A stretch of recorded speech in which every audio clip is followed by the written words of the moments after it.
প্রাকৃতিক মাছের সরবরাহ দিনে দিনে কমে আসছে। তারপরও পাবনার বাজারে নানা জাতের মাছের দেখা মেলে, কারণ মাছ চাষের ব্যাপক বিস্তার ঘটেছে সারা দেশেই। শহরের মাসুম বাজার থেকে বিস্তারিত জানিয়েছেন সহকর্মী রিজভি জয়। ধন্যবাদ। আমরা রয়েছি পাবনার পাইকারি মাছের জন্য বিখ্যাত মাসুম বাজারে। এখানে আসলে দেশীয় বিভিন্ন মাছের আমদানি হয়।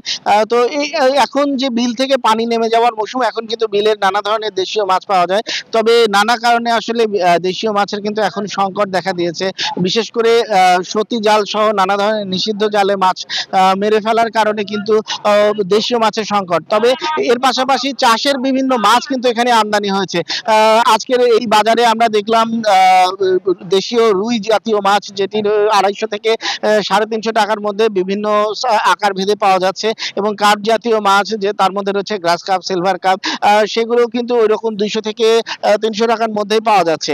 এর পাশাপাশি দেশীয় বিভিন্ন মাছ যেমন কই, দেশি কই এখানে 650 থেকে 700 টাকা, বাইম 1000 টাকা, এবং ছোট মাছ কিছু কিছু পাওয়া যাচ্ছে, সেটি কিন্তু আসলে 400 থেকে 500 টাকার মধ্যে কেজি বিক্রি হচ্ছে।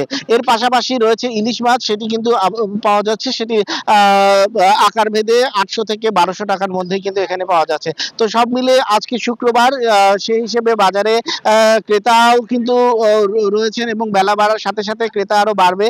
তো সেক্ষেত্রে এই আপাতত যারা বিক্রেতা রয়েছেন তারা বলছেন ক্রেতা সংকটের কথা, কিন্তু পরবর্তীতে আসলে মাছের যেই বাজার সেটিকে তারা স্বাভাবিকই বলছেন। এই ছিল আমার কাছ থেকে পাবনার মাছ বাজারের সর্বশেষ খবর।